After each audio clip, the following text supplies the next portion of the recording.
خدا سے بڑا عالی ظرف کون ہے؟ خدا سے بڑا کون عالی ظرف ہے؟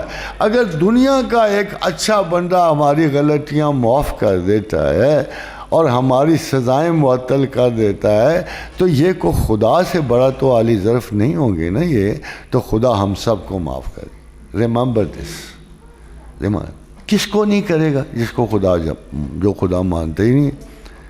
دیکھو جب خدا کی طرف آئی کوئی نہیں رہا، جائی کوئی نہیں رہا، کوئی فیلنگ ہی نہیں ہے، اور کہتا آئی ڈونٹ بلیو گاڈ، اچھا نہیں کرتے نہ کرو بھائی، تم کو خدا پر کمند پھینک لو گے اگر نہیں کرو تو۔ خدا کہتے ہیں نا قرآن میں، نہیں مانتے ہو نہ مانو، پھانسیاں دے لو اپنے آپ کو، پھر تم نے سوسائڈل ہی ہونا ہے۔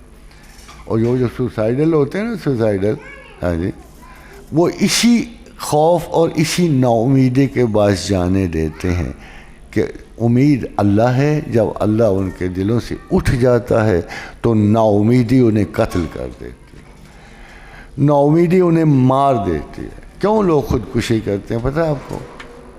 ایک دلیل ہوتی ہے زندگی کے لیے، ایک ہوتی ہے نہ جینے کے لیے، ایک دلیل ہوتی ہے جینے کے لیے، ایک ہوتی ہے نہ جینے کے لیے۔ جب ہم اپنے ذہن میں ہر وقت کیلکولیٹ کرتے رہتے ہیں، is it important for us to live؟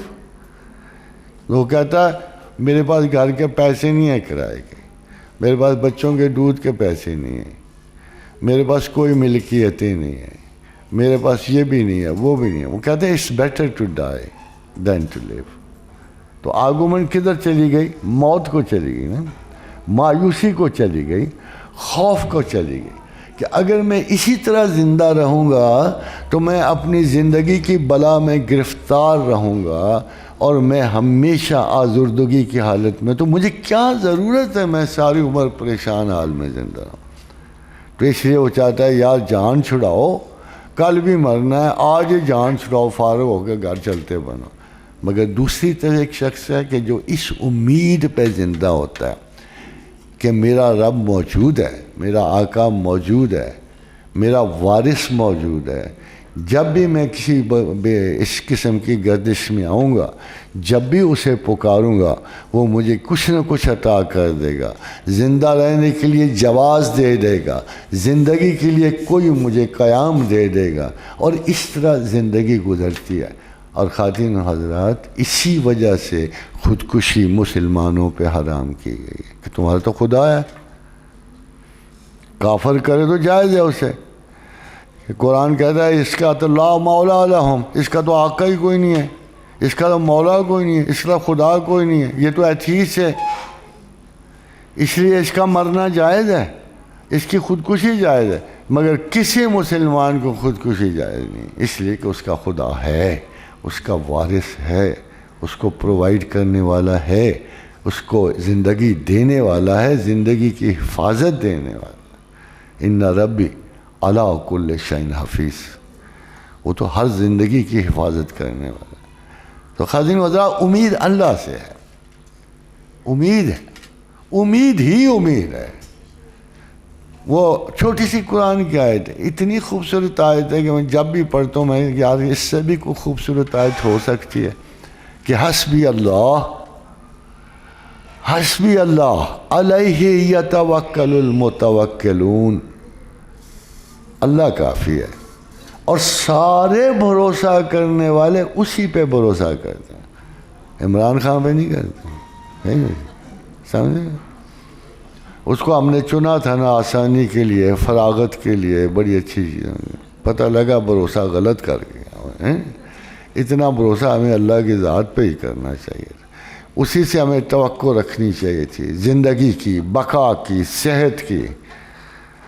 تو یہ کتنی خوبصورت آیت ہے، حسبی اللہ علیہ یتوکل المتوکلون، کہ تمام بھروسہ کرنے والے صرف اللہ ہی پہ کرتے ہیں۔ اگر آپ زندگی میں یہ شعار بنا لو تو میں رب کعبہ کی قسم کھا کے کہہ سکتا ہوں کہ زندگی میں تبھی تم اسرت اور غربت نہ دیکھو، آپ کی ضروریات بھی پوری رہیں، اور آپ کے باطن پہ کبھی اتنا دباؤ نہ پڑے جو آپ سہار نہ سکو۔ لا یکلف اللہ نفسا الا وسعہا، ہم لوگوں کی برداشت سے بڑھ کر ان پہ بوجھ نہیں ڈالتے ہیں. یہ ہے خدا کی. پھر احسان کرو نا, خدا تم سے محبت کرے. کتنا آسان نسخہ ہے. کسی غریب پہ کر دو, ضرورت مند پہ کر دو, اپنا پیٹ تھوڑا سا کاٹ لو, ان کے لیے آپ فلاح و بہبود کے حساب کو کر لو, کچھ کر دو تاکہ خدا تم سے محبت کرے. ذرا سے احسان کے بدلے بھی وہ بے تحاشا محبت کرتا ہے. ان اللہ لا یحب المحسنین. ایک کھجور کا دانہ دینے سے بھی وہ آپ سے محبت کرے, رستہ دکھا دینے پر بھی آپ سے محبت کرتا ہے, ایک اچھا کلمہ بول دینے سے بھی آپ سے محبت کرتا ہے. تو اتنا سستی ہو محبت, تو پھر آپ کیوں نہیں کرتے ہو؟ مجھے تو نہیں سمجھ آتی.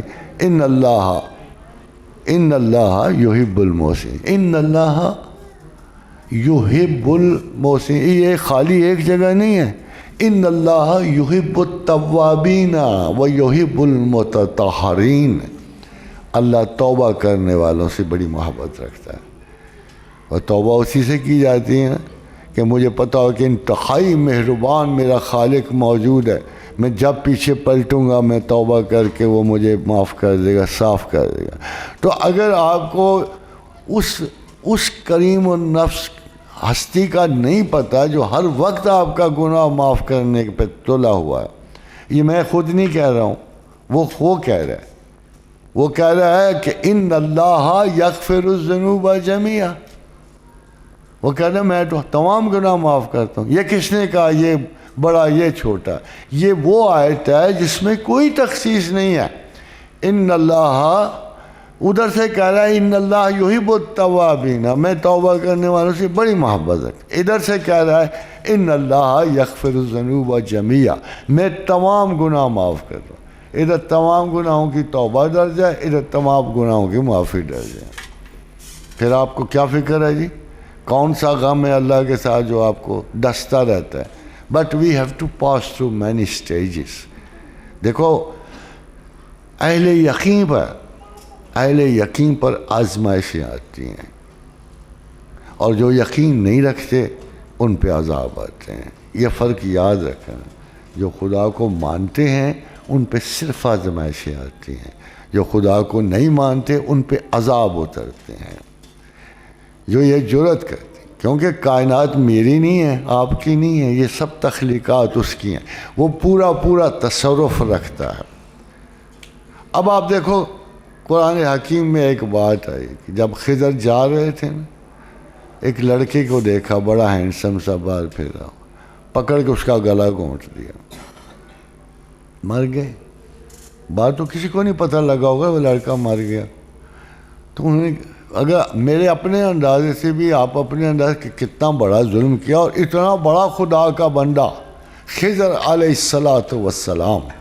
موسیٰ بھی ایسے تھے, ساتھ چل رہے تھے. موسیٰ کو ایک دم غصہ آ گیا, اور تو نے کیوں اس شخص کو, اس بچے کو کیوں مار دیا؟ تو نے کتنا یہ غلط کام کیا, تو نے ایک جان کو بغیر عذر جان کے مار دیا, یہ کیا ظلم ہے؟ تو خضر نے کہا تجھے نہیں پتا, میں نے جس کے حکم سے کیا ہے اس کو بہتر پتا. پھر جب بات کھولنی تو کیا کہا کہ اس بچے نے آگے بڑھ کر اپنے ماں باپ کو بہت ذلیل و رسوا کرنا تھا, اور اس کے ماں باپ شریف لوگ تھے. اللہ نہیں چاہتا تھا کہ اس اتنی بڑی اذیت سے گزریں, تو اللہ نے اس بچے کو اٹھا لیا, اور اس بچے کو دے گا جو اس کے لیے اچھا نکلے گا, ماں باپ کی آنکھوں کا نور نکلے گا. اب یہ فلسفہ ہمیں تو نہیں نہ پتہ. ہم تو ہر موت کے پیچھے یہی روتے پیٹتے ہیں, اللہ اس نے کیوں لے لی اس کی جان, اللہ نے کیوں یہ واپس چلا گیا. ہمیں تو یہ نہیں پتا کہ ایسا بھی سچویشن ہو سکتا ہے کہ جو بچہ جس کے لیے ہم رو پیٹ رہے ہیں اور خدا سے ناراضی کا اظہار کر رہے ہیں, یہ بہت بڑے خطرے کا باعث تھا فیوچر کا. اب نظر آ رہا ہے نا, اب دیکھو کیا میجر فرق ہمیں نظر آ رہا ہے. لڑکیاں گھر بیٹھی ہوئی ہیں, لڑکے باہر ہیں.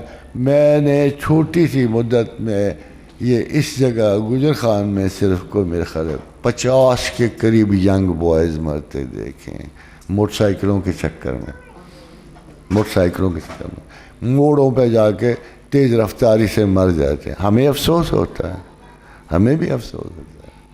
مگر جو آج اس قدر زیادہ جرأت اور نازیبا قسم کی، کبھی کسی کا موٹر سائیکل اٹھا لیا، کبھی کرائے پہ لے لیا، جو ان کا حق نہیں بنتا، ان کا ڈرائیونگ کا حق نہیں بنتا، اگر وہ اتنے خطرات سے دوچار ہو کے ماں باپ کو بھی پریشانیوں میں ڈالتے ہیں، اپنے آپ کو بھی زندگی ان کی تباہ ہو جاتی ہے، تو پھر حکمت ربانی کا تقاضا یہی ہوتا ہے کہ you should teach your children some thing. اور سب سے پہلے چیز جو ماؤں کے بطن سے سیکھیں گے نا، ماؤں کی آغوش سے سیکھیں گے، سب سے پہلا جو آپ نے کام کرنا کہ بچوں کے دلوں میں خدا کی محبت کا عنصر آپ پیدا کریں. They should love God. ان کے اچنبے نہ دو، ان کو پیسوں کی محبت نہ سکھاؤ، ان کو سٹیٹس نہ سکھاؤ، ان کے سامنے کبھی کمپیئر نہ کرو کہ وہ امیر ہے ہم غریب ہیں.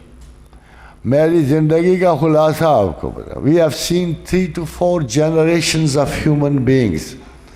سب کے ماں باپ غریب تھے جو میرے علم میں ہے، بڑے غربت میں، مگر وہ متوکل لوگ تھے، انہوں نے اللہ پہ بھروسہ کیا، اچھی امید رکھی. آج وہی لوگ شہر کے مالک ہیں، رئیس ہیں. ایک جنریشن ہی دوسری جنریشن کو، ایک نے درخت لگایا دوسرے نے پھل کھایا. مگر جن لوگوں کے پاس یہ چیز نہیں تھی، انہوں نے نیگیٹو ریئیکشنری اپروچز کے ساتھ ساری زندگی اپنی بھی تباہ کی، ماں باپ کی بھی تباہ کی.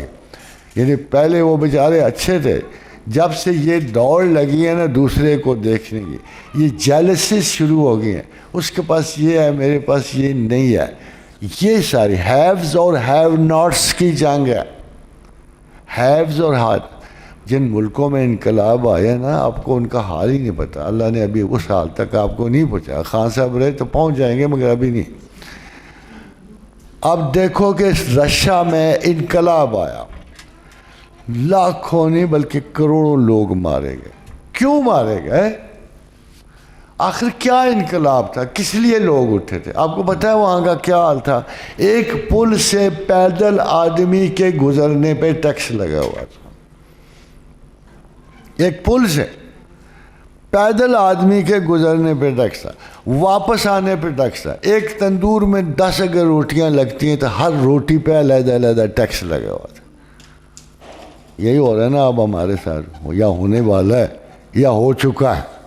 یہی ہے. تو خداوند کریم نے ہمیں اس چیز سے نوازا ہے کہ ہم غور کریں، ہم اپنی پرائیارٹیز کا تعین کریں ایز اے قوم. ورنہ مسلمان ہونے کا فائدہ نہیں. بہتر ہے چھوڑ جاؤ، زندگی آرام سے گزارو، جب چاہو خودکشی کر لو. یہ تو اللہ میں آئے گا خودکشی بھی نہیں کرنے دیتا. کہتے نہیں میں نے تمہاری زندگی پہ رحم کیا، کرم کیا. وہ تو بار بار قرآن میں ان اللہ یحب المقسطین. اب اگر تم انصاف کرو گے، اللہ کہتا ہے میں انصاف کرنے والوں سے محبت رکھتا ہوں. تو کرو نا انصاف، اور دیکھو تو صحیح اس کی محبت پھر کیسے آتی ہے. آئی کین بیٹ آن دس کہ اتنی ساری آیات ہیں قرآن حکیم میں، اتنی ساری آیات ہیں اللہ کی محبت کی. آپ نے کبھی ٹرائی نہیں کیا اسے؟ کبھی نہیں ٹرائی کیا کہ چل کے دیکھتے ہیں یار یہ اللہ کہتا ہے احسان کرنا ہے اس کی محبت خریدنے کے برابر ہے. چلو ایک آدمی پر احسان کر کے دیکھ لو، ایک آدمی سے انصاف کر کے دیکھ لو، ایک آدھ دن توبہ کر کے دیکھ لو.